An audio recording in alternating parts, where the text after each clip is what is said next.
primeiro período, nascimento, berço de Brasil, terra de Pindorama.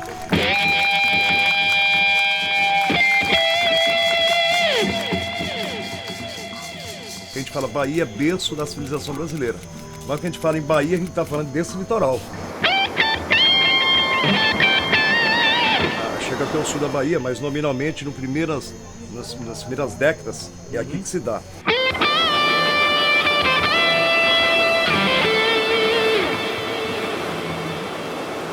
Não só a presença indígena, mas sobretudo a presença dessa, vamos dizer assim, desses instrumentos, né, dessas formas de uso da técnica, né, as formas de intervenção da natureza, né, as formas mais simples de convivência, né, do homem do litoral norte com a natureza, né, com a sua maneira de se relacionar com o seu semelhante. E isso fica muito evidenciado, sobretudo a partir dessa presença indígena no território.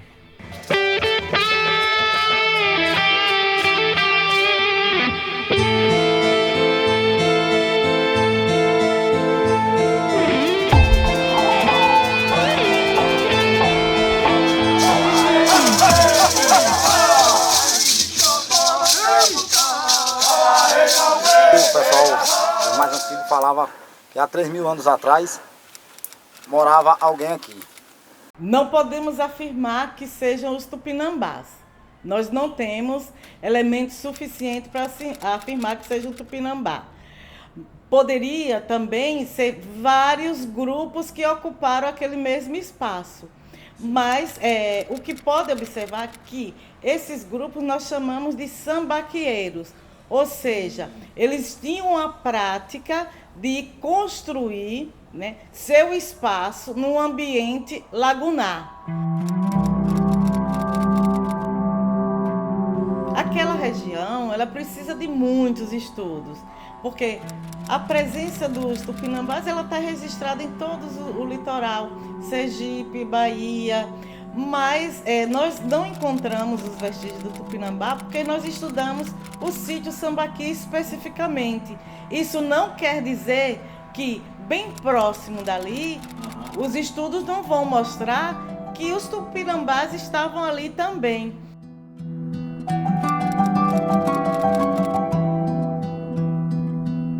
A presença étnica indígena aqui é muito forte, né? E é componente estruturante da formação do território. Então todo mundo tem um histórico de sangue indígena. Pelos registros que a gente tem da parte da datação do topo, porque essas datações são feitas por carbono 14, a gente tem um registro até 2.000 anos mais ou menos.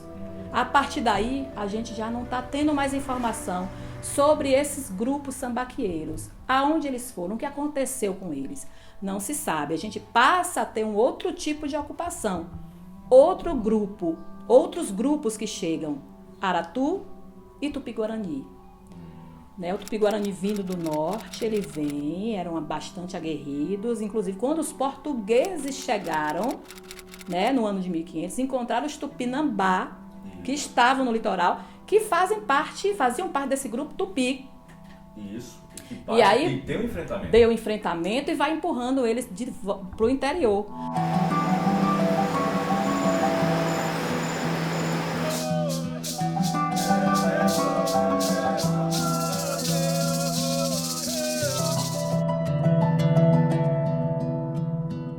Em parte, o isolamento do território, de certa forma, ajuda na caracterização dessas permanências culturais, né? Os modos de fazer, os modos de trabalho, né?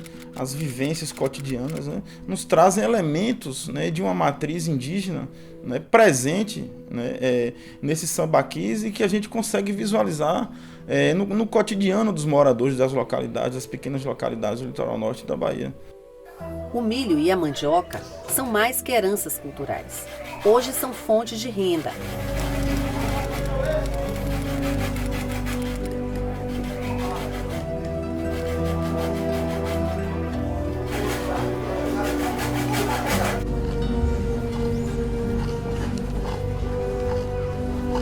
A agricultura familiar produz 90% da mandioca do estado.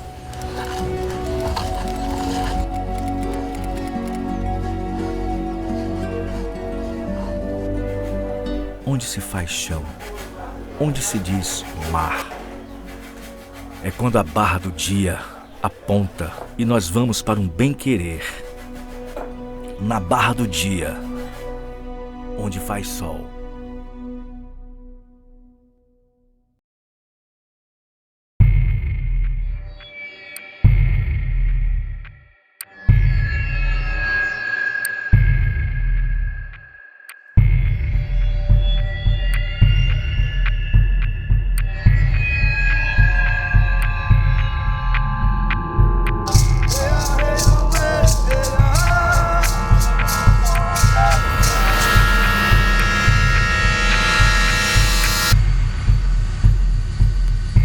A exploração do colonizador não destruiu apenas os sítios arqueológicos, mas parte da nossa história.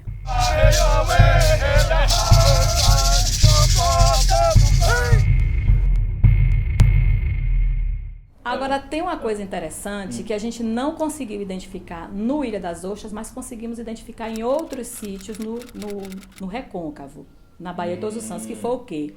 A ocorrência muito grande nas escavações, quando a gente faz análise do pólen, de ocorrência de plantas alucinógenas.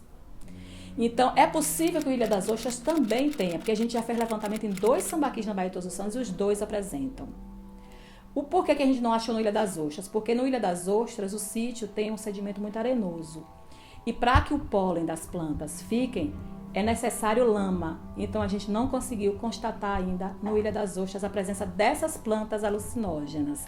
Mas que está relacionado a uma questão simbólica, possivelmente espiritual, de ritos, sim. Tanto é que é um espaço que tem enterramento humano.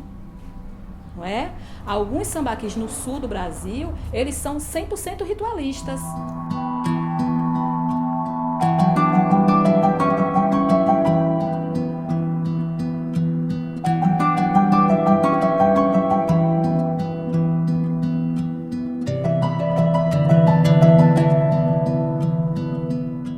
Como, por exemplo, a urna funerária, né, de indígenas aqui, datada de aproximadamente 1000 anos, né?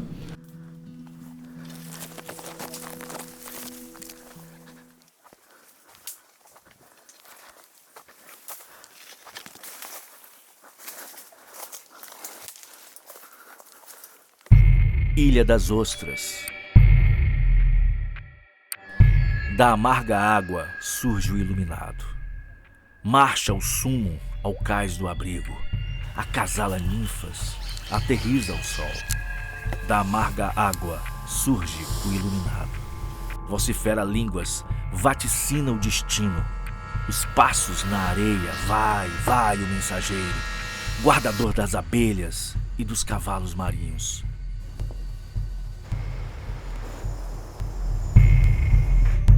Teu músculo na pedra, teu verbo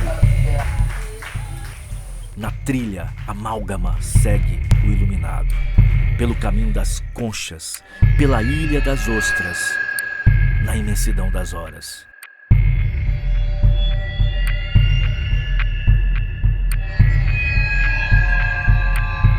Sem aviso das manhãs e das luas que descem, marca os passos, vai o mensageiro.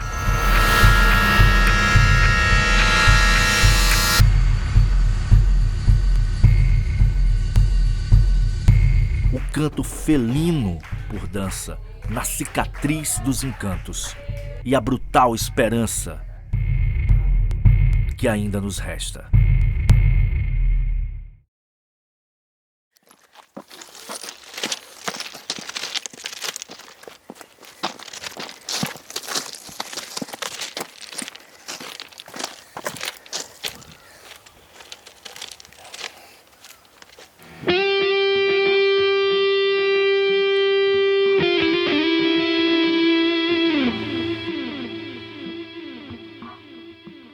Importante trazer para a região esses achados arqueológicos, né?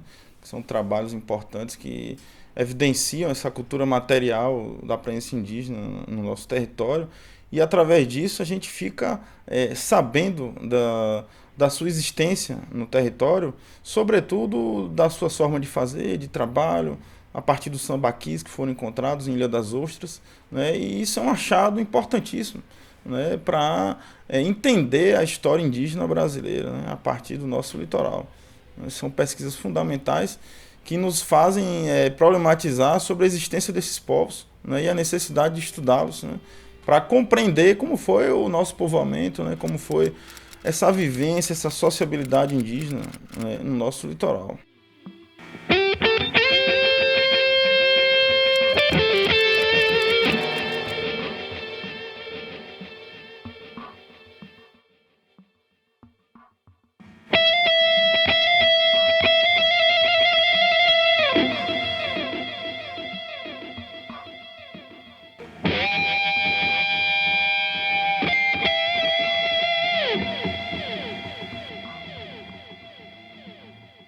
E lá em Esplanada, há algum tempo atrás, alguns anos, eu estava fazendo uma pesquisa em outro município e a gente pega muita informação, assim, as pessoas falam, eu vi um local ali que é uma área de uma tapera de índio, um terreiro de índio, e a gente foi. E aí fomos fazer um levantamento numa área de uma fazenda, que eu acho que vai servir no futuro, não sei, para plantação de eucalipto, e localizamos uma imensa área de amoladores polidores fixos. O que são isso? São aquelas pedras que as pessoas até utilizam para amolar faca e facão. Essas pedras, elas afloram nesse local lá em Esplanada, elas afloram, e elas estão cheias de marcas, de sulcos e vincos que estão relacionados ao ato de amolar as machadinhas e outros artefatos, como tembetás, etc e tal. Então, é um sítio amolador polidor fixo, que o nome já diz, para amolar e polir, está lá no litoral norte. E, além disso, ele tem as características que a gente vê em outros lugares do país, que é um riacho perto, logo em seguida dessas pedras, e muita areia. Então tudo isso servia para estar amolando essas pedras de amolar, digamos assim, que é um sítio interessantíssimo. Acredito que esteja associado aos sítios sambaquis do litoral ou aos sítios Tupi-Guarani ou Aratu que tem no litoral. A região de localização em Esplanada é mais para perto do Baixio ou mais para o Agreste? É mais pro Agreste. Mais pro pouco. Agreste. Mas ele está bem perto do litoral. Bem perto do litoral. Tá bem perto do litoral. Pertinho ali, né? Tá perto do litoral.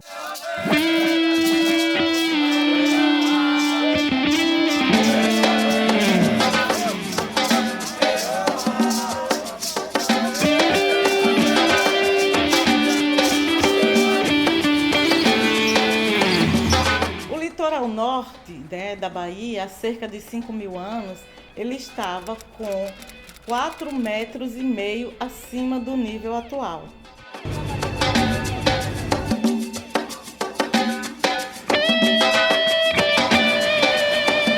Todos esses sítios que eu falei, que tem o Sambaquilha das Ostras, tem mais outros 4 que estão associados, eles todos estão posicionados em pontos de enseadas ou ilhas que ficavam de frente a Paleo-Bahia, a Grande Bahia, ou seja, de frente ao grande corpo de água. Sempre em frente ao grande corpo de água.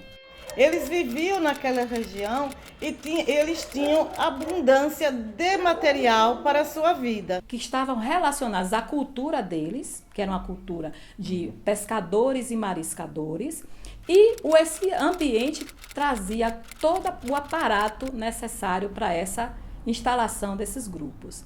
Pesca e alguma relação com esse mar, com esse corpo de água que eles tinham que estar em frente, sempre em frente a esse corpo de água.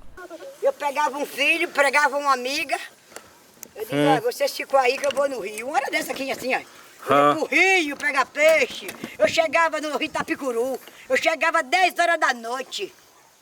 Eu e uma amiga. Sozinha.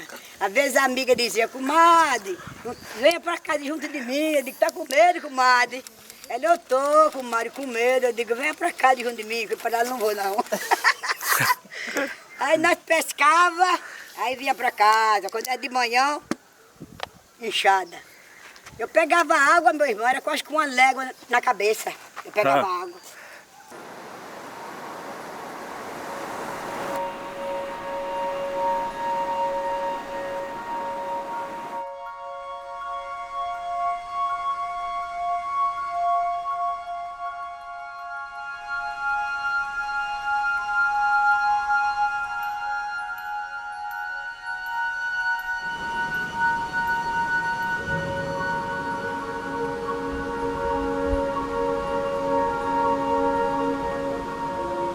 perto não tinha peixe, aí ficaram todos aí. Aí eles estão estudando para ver, na verdade, o que pode ter mais na frente.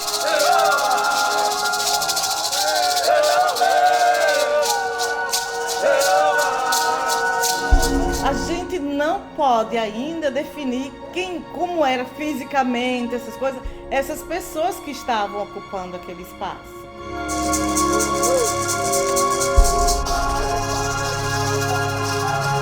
A gente pode entender a cultura deles, como era que eles estavam vivendo. Outra coisa que é significativa naquela população é de usar os ossos de mamíferos e dentes de peixe. Nós encontramos de pequenos tubarões, os dentes desses animais, para produzir adornos que colocavam em colares.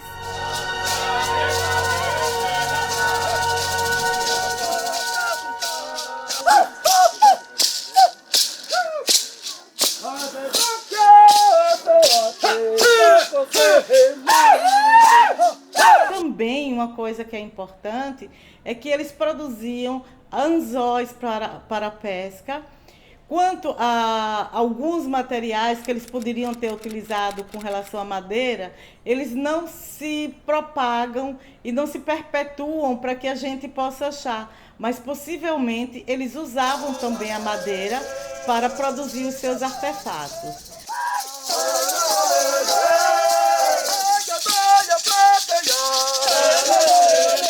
Produziam cerâmica, né? A cerâmica, a gente encontrou fragmentos de cerâmica mostrando que aquela população já tinha a técnica da produção da cerâmica. Por sinal, uma cerâmica bastante antiga, que está datada em 4.000 e pouco, para Sambaqui. Que detalhe, cerâmica no Sambaquis a gente só vai ter do Nordeste e Norte do Brasil. Do Sudeste para baixo não tem cerâmica confeccionada pelos grupos que construíram o Sambaqui. Você vai ter no topo já por outras ocupações que vieram depois desse grupo. Nem Santa Sambaqui. Catarina, nem Santos. Não. Pode ter um outro grupo do Pica-Guarani, alguma coisa que recobriu, ocupou o mesmo espaço, recobriu e você tem uma camadinha em cima com cerâmica. Mas os nossos sambaquis daqui têm cerâmicas, certo? Tem cerâmicas e as cerâmicas são relacionadas a esses grupos que estavam ocupando e construindo esses sambaquis.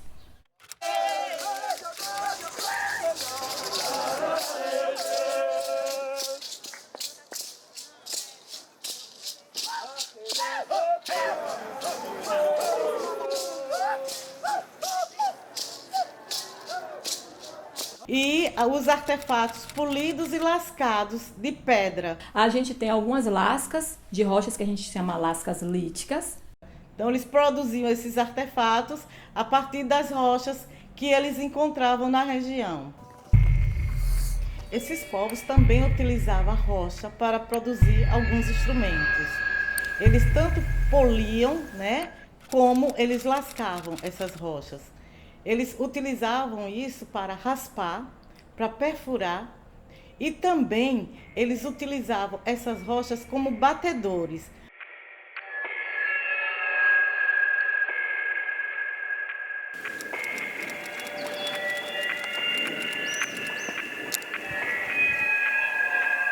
O Ilha das Ostras, como a gente conseguiu só 1.200 anos, perto do topo, possivelmente ele foi minerado, como a gente chama, né? Foi minerado e destruído.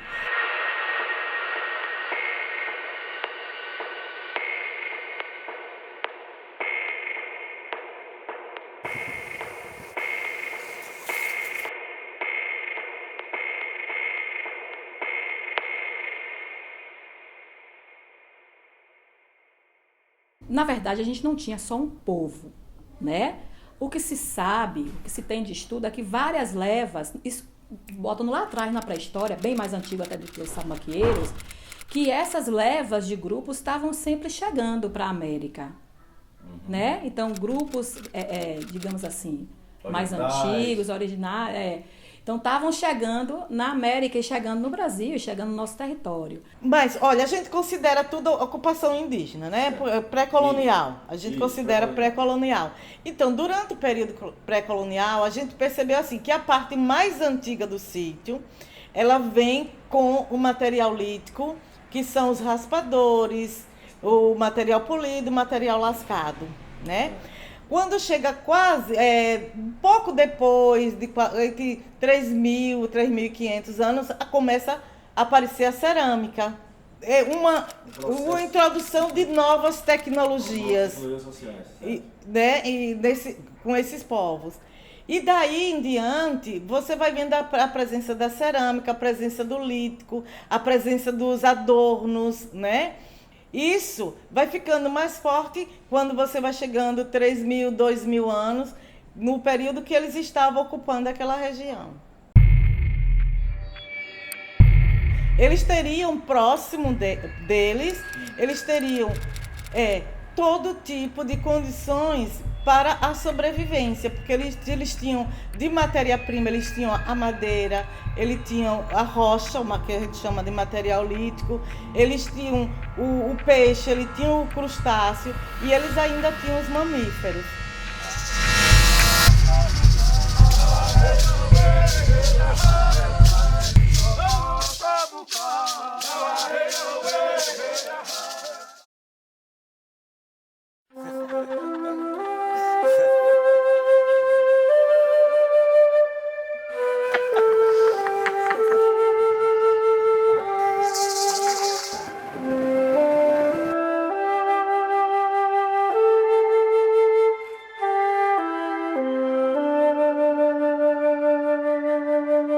As pessoas sempre acham que nós somos pessoas recentes, acham que as populações que estavam aqui, elas não tinham cultura. Elas tinham cultura e são culturas marcantes que, se a gente for analisar, a gente tem muito disso ainda hoje.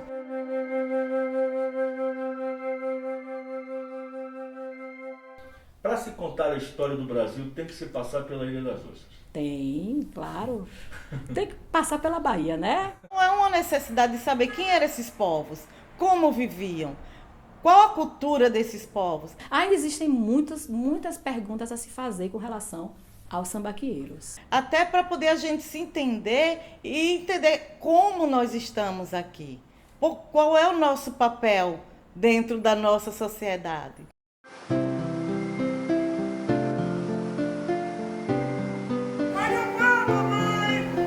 O mesmo fotógrafo na Praça das Sépias, o mesmo pão daquele beco de lonjuras, o mesmo realejo tirador de sortes dos lumes. Ei, olha eu de novo! Vim para agradar o povo! Se eu estiver zoando, manda embora! Amanhã eu volto! Olha o pão, mamãe! Mamãe! Por isso, as ruas me alargam, a solidão nasceu na palma de uma mão, e as ruas me deixam, de rostos em perdas, por boas-vindas.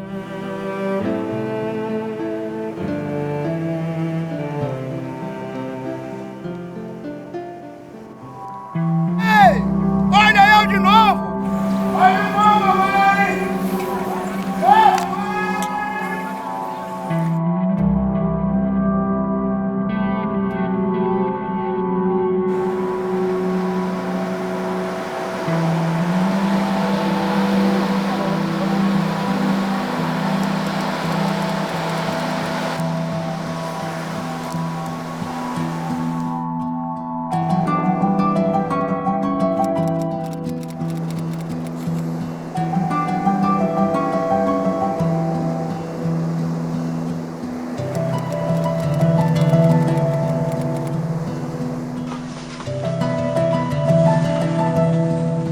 No próximo capítulo, a ascensão, a glória e a decadência das ferrovias. Os passos de Antônio Conselheiro, construtor de igrejas e cemitérios pelo território dos vagões agrestes e dos trilhos litorais.